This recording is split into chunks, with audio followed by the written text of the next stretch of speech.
সুচন্দা ভারতী জ্যোতিষ চ্যানেলে স্বাগত সবাইকে। এখন আমি 2025-এ মিথুন রাশির জাতক জাতিকাদের কেমন কাটবে সে বিষয়ে বিস্তারিত আলোচনা করব এই ভিডিওর মাধ্যমে। সারা বছর 2025 কেমন কাটতে চলেছে সে বিষয়ে বিস্তারিত আলোচনা করছি। তবে তার আগে বলি, আমার চ্যানেলটিকে অবশ্যই সাবস্ক্রাইব করবেন, পাশে থাকা বেল আইকনটি প্রেস করে অল বাটনে প্রেস করে দেবেন, যাতে পরবর্তীকালে আমি যা যা ভিডিও আপলোড করি তার প্রত্যেকগুলি আপনাদের কাছে গিয়ে পৌঁছয়। এছাড়া একটি লাইক করে দেবেন, একটি কমেন্ট করতে অবশ্যই ভুলবেন না। এবার আসুন জেনে নিই 2025-এ মিথুন রাশির অর্থাৎ তৃতীয়তম রাশি মিথুন রাশির জাতক জাতিকাদের কেমন কাটবে। 2025-এ মিথুন রাশির জাতক জাতিকাদের দাম্পত্য জীবনে, কর্মজীবনে, এছাড়াও টাকা পয়সার দিক থেকে, এছাড়াও স্বাস্থ্যের দিক থেকে অর্থাৎ শরীর স্বাস্থ্যের দিক থেকে আপনাদের কিছু পরিবর্তন আসতে চলেছে। ব্যবসাতে, এছাড়াও কেরিয়ারে অর্থাৎ চাকরি স্থানে আপনার উন্নতি ঘটতে চলেছে অবাক করা। আপনি যেটা বুঝতেও পারবেন না যে এত উন্নতি আপনি কিভাবে করলেন, বা অর্থাৎ আপনি ভাবতেই পারবেন না যে কোন ক্ষেত্রে কোন স্থানে আপনি ব্যবসা নিয়ে যাবেন বা চাকরি নিয়ে গেছেন বা চাকরি পাচ্ছেন বা ব্যবসা করতে পারছেন সে অবাক করা স্থানে। বৃহস্পতির আশীর্বাদ 2025-এ মিথুন রাশির জাতক জাতিকারা যথেষ্ট পরিমাণেই পাবে। 2025-এ মিথুন রাশির জাতক জাতিকাদের অবাক করা কিছু কাকতালীয় ঘটনা ঘটবে জীবনে। হঠাৎ করেই এমন কোনো ব্যক্তির সঙ্গে আপনার যোগাযোগ হতে পারে যেই সমস্ত ব্যক্তিরা আপনার ব্যবসা ক্ষেত্রে বা আপনার কেরিয়ার বা চাকরি জীবনে উন্নতির কারক হতে পারেন। জুলাই মাসের পরে এমন একটি অবাক করা ঘটনা ঘটবে যে এই সময় অর্থাৎ জুলাই মাসের পরে আপনার গুরুস্থানীয় ব্যক্তিদের থেকে বা আপনার শিক্ষক শিক্ষিকাদের থেকে আপনি প্রচুর পরিমাণে সাহায্য পাবেন। এপ্রিল থেকে জুন পর্যন্ত মঙ্গল নিচস্থভাবে অবস্থান করার কারণে আপনার জীবনে কিছুটা সংঘর্ষ করতে হবে। এছাড়াও প্রচুর পরিমাণে কঠোর পরিশ্রম করেও সেই রকম রেজাল্ট পাওয়া যাবে না মঙ্গল নিচস্থ থাকার কারণে এপ্রিল থেকে জুন মাস পর্যন্ত। কিন্তু তাও মন থেকে ভেঙে পড়লে হবে না, আপনাকে মানসিকভাবে দৃঢ় থেকে লড়াই করতে হবে, কারণ এই সাল 2025 আপনার একটু এদিক ওদিক কাটবে, অর্থাৎ বিভিন্ন রকমভাবে পরিবর্তন আপনার জীবনে ঘটবে। যদি আপনি বাড়ির দরজা বন্ধ করে বসে থাকেন তাহলে আপনার ক্ষেত্রে 2025 সাধারণভাবেই কাটবে আর 5টা বছরের মতো। কিন্তু যদি আপনি নতুন ক্ষেত্রে নতুনভাবে সুযোগ আসার কারণে কোনো ব্যক্তির থেকে সুযোগ আসার কারণে, কোনো কর্মের সুযোগ আসার কারণে যদি আপনি সেই কর্মেতে নিজেকে নিয়োজিত করতে চান, অর্থাৎ কোনো ব্যবসা বা কোনো চাকরি ক্ষেত্রে সুযোগ আসার কারণে আপনি যদি নিজেকে নিয়োজিত করতে চান সেই স্থানে, তাহলে আপনার ক্ষেত্রে অবশ্যই 2025 জীবনে নতুন কিছু শেখার, নতুন রাস্তা পাওয়ার বছর 2025 হতে চলেছে। আর যদি আপনি ভাবেন যে আমি সাধারণভাবেই বাড়িতে কাটিয়ে দেবো, বাদ বাকি বছরগুলোর মতো নতুন কিছু পদক্ষেপ গ্রহণ করব না, তাহলে আপনার 2025 সাধারণভাবেই কাটবে। আর যদি ব্যবসার দিক থেকে বলি তাহলে 2025-এ আপনার মন চাইবে নতুন ব্যবসা শুরু করতে। জুন মাসে আপনি নতুন কোনো ব্যবসা শুরু করতে পারেন বা নতুন কোনো ব্যবসা তৈরি করার পদক্ষেপ গ্রহণ করতে পারেন। এছাড়াও যেই সমস্ত মিথুন রাশির জাতক জাতিকারা আগে থেকেই ব্যবসা করেন সেই সমস্ত মিথুন রাশির জাতক জাতিকাদের বলছি, 2025-এ জুন মাস থেকে আপনারা আপনার ব্যবসা বিস্তার করতে পারেন, অর্থাৎ আপনাদের ব্যবসাটিকে আপনারা বাড়াতে পারেন জুন মাসেতে। সোশ্যাল মিডিয়ার মাধ্যমে বিভিন্নভাবে উপার্জন করার মন চাইবে আপনার 2025-এ বিভিন্নভাবে বিভিন্ন কিছু কোনো জিনিস শিখিয়ে, এছাড়াও কোনো কিছু জিনিস ব্যবসায়িকভাবে অর্থাৎ কোনো কিছু জিনিস আপনারা সোশ্যাল মিডিয়ার মাধ্যমে বিক্রি করে সেখান থেকেও উপার্জন করতে পারেন 2025-এ। এছাড়াও যদি কোনো কিছু শেখাতে চান সোশ্যাল মিডিয়ার মাধ্যমে সেটাও সম্ভব। কোনো কিছু শিখিয়ে সোশ্যাল মিডিয়ার মাধ্যমে অন্যকে জ্ঞান অর্জন করতে সাহায্য করতে পারেন মিথুন রাশির জাতক জাতিকারা 2025-এ। মে মাসের পরে আপনার উপার্জন অনেকটা না হলেও কিছুটা পরিমাণেও বৃদ্ধি পাবে। এপ্রিল থেকে জুলাই মাস পর্যন্ত 2025-এ আপনি সবচেয়ে সুন্দর সবচেয়ে ভালো রেজাল্ট পাবেন। এপ্রিল থেকে জুলাই মাস পর্যন্ত আপনার সবচেয়ে ভালো কাটবে। এপ্রিল থেকে জুলাই মাস পর্যন্ত নতুন নতুন কিছু ব্যবসার ক্ষেত্রে পদক্ষেপ গ্রহণ করতে মন চাইবে আপনার।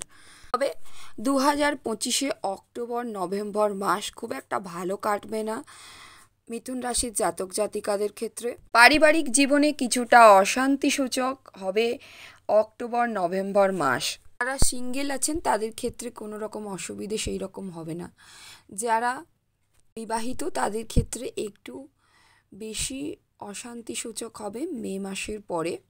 মে মাসের শেষের দিকে লাইফ পার্টনারের সাথে আপনার একটু অশান্তি হতে পারে মে মাসের শেষ দিকে। তবে 2025 সাল আপনার এমন আসতে চলেছে যে অর্থাৎ মিথুন রাশির জাতক জাতিকাদের জীবনে 2025 সালে এমন কিছু ঘটনা ঘটবে আপনাদের সাথে যে আপনাদের আশেপাশের কোনো কালিগ বা আপনার আশেপাশের কোনো নতুন কোনো বন্ধু এমন তৈরি হবে যে তারা আপনার সাথে সুন্দর সম্পর্ক তৈরি করতে চাইবে বা সুন্দর মিষ্টি মিষ্টি কথার মাধ্যমে সুন্দর সম্পর্ক তৈরি করতে চাইবে, কিন্তু তাদের থেকে সাবধান। এছাড়াও যেই সমস্ত মিথুন রাশির জাতক জাতিকারা সম্পর্কে আছেন অর্থাৎ রিলেশনশিপে আছেন তাদের তো সুন্দর বছরটা অর্থাৎ এই 2025টা পুরোটাই সুন্দর কাটবে। তবে অক্টোবর ও নভেম্বর মাসে আপনার রিলেশনশিপে যাদের সঙ্গে আছেন এছাড়াও যারা সম্পর্কে আছেন তাদের সাথে আপনার একটু মনোমালিন্য ঘটবে। তবে এপ্রিল থেকে জুন পর্যন্ত আপনাকে একটু সাবধানে থাকতে হবে। এই সময় এমন কোনো লোকের সঙ্গে আপনার পরিচয় হবে যেই সমস্ত লোক আপনার ক্ষেত্রে আপনাকে ডিস্টার্ব করতে আসবে, অর্থাৎ বিভিন্নভাবে আপনার সাথে সম্পর্ক তৈরি করতে চাইবে, আপনাকে বারবার ফোন করে এছাড়াও মেসেজ পাঠিয়ে বা বিভিন্নভাবে আপনার সাথে সম্পর্ক তৈরি করার সৃষ্টি করবে, সম্পর্ক সৃষ্টি করতে চাইবে তবে আপনি সেই দিকে পা দেবেন না। জুন থেকে নভেম্বর পর্যন্ত আপনার আর্থিক সমৃদ্ধি ঘটবে, আপনার উপার্জন যথেষ্ট পরিমাণে বৃদ্ধি পাবে।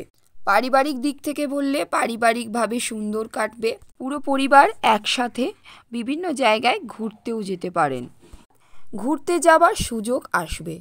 আর যেই সমস্ত মিথুন রাশির জাতক জাতিকাদের জীবনে সন্তান এখনও নেই সেই সমস্ত মিথুন রাশির জাতক জাতিকারা মে মাসেতে বেবি প্ল্যান করতে পারেন। আপনার সন্তানকে আপনি গর্ভে ধারণ করতে পারেন মে মাসে। এছাড়াও আপনার গৃহবাড়িতেও কোনো শিশু গর্ভস্থ হতে পারে মাসেতে। যেই সমস্ত মিথুন রাশির জাতক জাতিকারা সিঙ্গেল তাদের মে জুন মাসের মধ্যে কোনো জীবনসাথী পেয়ে যাবার সম্ভাবনা তৈরি হয়েছে। সম্পর্কের দিক থেকে বললে 2025-এ মিথুন রাশির জাতক জাতিকাদের বিভিন্নভাবে সম্পর্ক অর্থাৎ রিলেশনশিপ তো ভালোভাবেই কাটবে, তবে আপনাকে একটু চোখ কান খোলা রেখে চলতে হবে। কারণ ওই যে বললাম যে এমন কোনো ব্যক্তির সাথে আপনার যোগাযোগ হতে পারে যেই সমস্ত ব্যক্তিরা আপনাকে একটু ধোঁকা দিতে পারে। চোখ কান খোলা রেখে চলতে হবে যে কোন ব্যক্তি ভালো আর কোন ব্যক্তি খারাপ সেটা আপনাকেই বিবেচনা করে দেখতে হবে। পৌরা বা পৌর থেকে বৃদ্ধ বা বৃদ্ধাদের অর্থাৎ মিথুন রাশির যে সমস্ত জাতক জাতিকারা পৌরা বা পৌর আছেন বা বৃদ্ধ বা বৃদ্ধা আছেন, তাদের ক্ষেত্রে 2025-এ হঠাৎ করে এই রকম ঘটনা করতে পারে যে 2025-এ হঠাৎ করে আপনার হাঁটুতে ব্যথার আসতে পারে, হঠাৎ করে হাঁটুর ব্যথায় কাবু হয়ে যেতে পারেন। আমাদের শরীরে যেই সমস্ত জায়গায় জয়েন্ট আছে সেই সমস্ত জয়েন্ট স্থানে, অর্থাৎ পেশির জয়েন্ট আছে সেই সমস্ত স্থানে আপনার যন্ত্রণা হতে পারে 2025-এ। এর জন্য আপনাকে আগে থেকে প্রস্তুত থাকতে হবে, আপনাকে বিভিন্ন রকম এক্সারসাইজ করতে হবে। এক্সারসাইজের মাধ্যমে আপনার পেশিগুলোকে সচল রাখতে হবে। এছাড়াও বিভিন্নভাবে ডায়েট করার মাধ্যমে বিভিন্ন রকম খাদ্য গ্রহণের মাধ্যমে খাদ্য তালিকা তৈরি করে এই সমস্ত খাদ্য খাবার মাধ্যমে আপনার এই সমস্ত থেকে মুক্তি পাওয়া সম্ভব হবে। আর মানসিকভাবে বললে 2025 মিথুন রাশির জাতক জাতিকাদের মধ্যমভাবেই কাটবে। অর্থাৎ মানসিকভাবে আপনি কখনো কখনো আপনার মানসিকভাবে দুর্বল হয়ে পড়তে পারেন। এই মানসিক দুর্বলতার কারণে আপনি ধ্যান করতে পারেন। ধ্যানের মাধ্যমে আপনার মনকে শান্ত করা সম্ভব হবে। বাধা বিপত্তি অতিক্রম করার উপায় হলো, অর্থাৎ মিথুন রাশির জাতক জাতিকাদের 2025-এ বাধা বিপত্তি যখন আসবে সেই বাধা বিপত্তি থেকে কাটানোর জন্য উপায় হলো আপনারা গণেশজির মন্দিরে যান, আপনারা গণেশজির মন্দিরে গিয়ে পূজা দিন। এছাড়াও গণেশজির মন্দিরে গিয়ে জপ করতে পারেন এই মন্ত্রটি প্রতিদিন 108 বার। ওং গং গণপতে নমঃ, ওং গং গণপতে নমঃ, ওং গং গণপতে নমঃ মন্ত্রটি 108 বার জপ করতে পারেন উপায় হিসেবে। এছাড়াও সূর্যদেবকে জল নিবেদন করতে পারেন, সূর্যদেবের দিকে তাকিয়ে জল দিতে পারেন উপায় হিসেবে মিথুন রাশির জাতক জাতিকারা 2025-এ। এখন আমি 2025-এ মিথুন রাশির জাতক জাতিকাদের কেমন কাটবে সেই বিষয়ে বিস্তারিত আলোচনা করলাম এই ভিডিওর মাধ্যমে। যদি ভিডিওটা ভালো লেগে থাকে তাহলে অবশ্যই বন্ধু বান্ধবদের মধ্যে শেয়ার করে দেবেন, একটা কমেন্ট করবেন এবং একটা লাইক করে দেবেন। পাশে থাকা বেল আইকনটি প্রেস করে অল বাটনে প্রেস করে দেবেন, যাতে পরবর্তীকালে আমি যা যা ভিডিও আপলোড করি তার প্রত্যেকগুলি আপনাদের কাছে গিয়ে পৌঁছে। অসংখ্য ধন্যবাদ ভিডিওটা দেখার জন্য। নমস্কার।